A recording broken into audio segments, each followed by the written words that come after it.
The RX 570.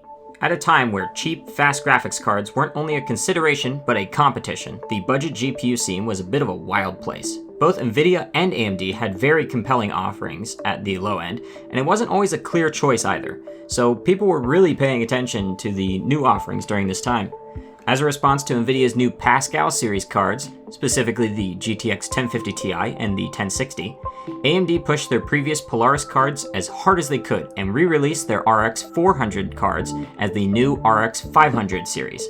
And while at the time it was criticized for basically being the same cards as before with just a slightly faster tune and way more voltage, credit where it's due, they did compete extremely well with the lower spec Pascal cards. The card I have today is the RX 570 4GB, specifically the Asus ROG Strix Gaming model. It was released on April 18, 2017 with an MSRP of $169. I managed to snag this one off eBay for about $30, but they're more commonly found around $40 to $50. The card features 2048 shading units, and this model has 4GB of GDDR5 on a 256-bit memory bus. The cores ran at 1168 MHz base and 1244 MHz boost, with the VRAM running at 1750 MHz. TDP was around 150 watts with a single 8-pin power connector, bringing up the power draw from the RX 470 it was based on by another 30 watts, which is a pretty good indicator on how they got the extra clocks out of the cards. Just a shame the clock speed and performance didn't go up by the same ratio. Still faster to be clear, but not enough to upgrade from an RX 470 if you bought it just 8 months earlier. Heck, you might even be able to get the same overclock yourself if you have the 470. Not saying that for sure though, maybe I'll try a 470 eventually.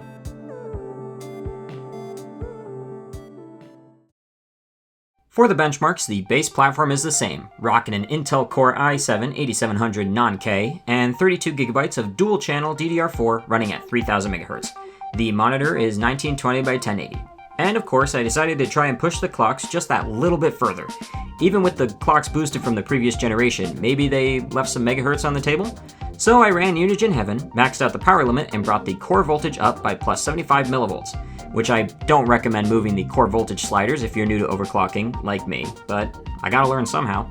And tweak the sliders one at a time until it ended up unstable, showing artifacts, consistent stutters, or just freezing. Doing this rudimentary method, I actually got something pretty good, at least compared to the Nvidia cards I've worked with more often. 1440 MHz on the core and 2000 MHz on the memory, an increase of 196 and 250 respectively. All of the benchmarks ran today are with these bumps to core and memory clocks applied.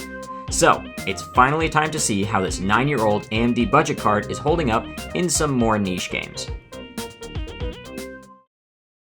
Starting off as usual with Forza Horizon 5. Running at 1080p on the high preset, our little 570 gave us 70.5 FPS average with 1% lows down to 65.2. During the start with all the cars rendered, it was closer to 60, and during parts with less cars visible, it was closer to 80. Either way you slice it, it ran kind of amazing. Although the first run did have some pretty nasty stutters, running the benchmark a second time, these stutters did not occur.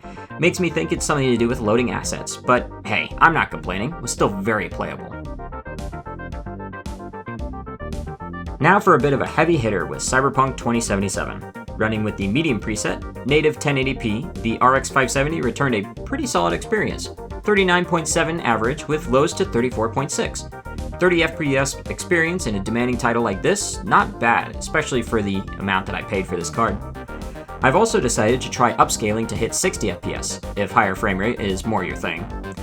We had to drop down to FSR 3.0 on balanced, still using the medium preset to hit that target, getting 58.6 FPS average with lows down to 48.2. And that's just in the benchmark as well. If you're looking for a solid 60 FPS, you might just have to use the low preset instead of using upscaling with a higher preset. Either way, for the $30 I spent, this isn't bad at all. Another tougher game with Helldivers 2. Using the medium preset at 1080p, we got some pretty good results. Average of 42.8 FPS with lows down to 36.3. Solid 30 FPS gameplay. Super hectic though, but thankfully I don't need to live the whole time to get a benchmark done. Oh, and no points where the frames dip significantly either. Pretty consistent frame timing. Now back to the easier runs with Deep Rock Galactic. At 1080p on Ultra, we got some serious frames as per usual, 139.1 average with 127.2 lows. It slowed down a tiny amount with lots of bugs, sped up a tiny amount when not a lot was happening, but the important thing is it was pretty stable. No random stutters or anything, very, very playable. Of course, that's how DRG is normally, but you know. Up next here is Doom Eternal, a true hater of low VRAM cards. This time we're at 1080p native with the high preset, which the VRAM usage says is 16 megabytes under our little 570's VRAM. Very close. And going through my little area here, we got an average FPS of 78.4 with 1% lows down to 62.6. Our minimum frame rate didn't even drop below 60, so it was actually at the perfect playable level. Smooth frames and looks pretty dang good. Now for BeamNG. Running at 1080p native on high, we got a rather impressive 55.2 average and 50.3 lows. Just one preset down to normal if you're looking for an exact 60 FPS, but honestly, 50 is so close I don't mind at all. And it looks pretty good too. No stutters, no slowdowns, very predictable. Near the water we got more of a higher, like 60-ish, and near the forest it was more like 50, but either way you splice it, it's still pretty good. Here we've got Risk of Rain 2, running with max settings at 1080p and using the artifact of swarms to double the number of enemies, to be just a little more representative of late game. We got an average of 167.5 with lows to 150.2. Late game with a bunch of effects, you may see that drop, especially on some of the newer maps that have been added in the expansions, but it should stay above a playable level, even on max settings, for quite a while. Side note, but I've been getting super into Bandit again. Hitting lights out just feels so good. Up next is Counter-Strike 2. Starting off this game with 1080p on competitive settings, which is low everything and all dynamic shadows, we got a pretty high frame rate of 310 average and lows of 154. Note, on the first run after booting the game, it froze for a second whenever it was loading a new effect, and these frame rate numbers are from a second run without these stutters, since the effects were already loaded from the first run, I guess. As for the 4x3 test, well, for some reason the 1440 by 1080 option I test with just wasn't showing up. Potentially because I'm using modded drivers, but I'm not sure, so the normal 16:9 aspect ratio is the only result I have. So I guess as long as you're running a 16:9 game and you run a benchmark to fight the AMD effect load stutters, this card would run CS2 pretty dang well, just too bad about all the stipulations. Last but definitely not least, we have Minecraft. Using Sodium and Iris and skipping over the built-in vanilla renderer since it'll be just in excess, hundreds I'd say. We're going straight to the complimentary reimagined shader pack instead. At 1080p on the high shader profile, our final result is an average FPS of 71.7 with 1% lows down to 64.1.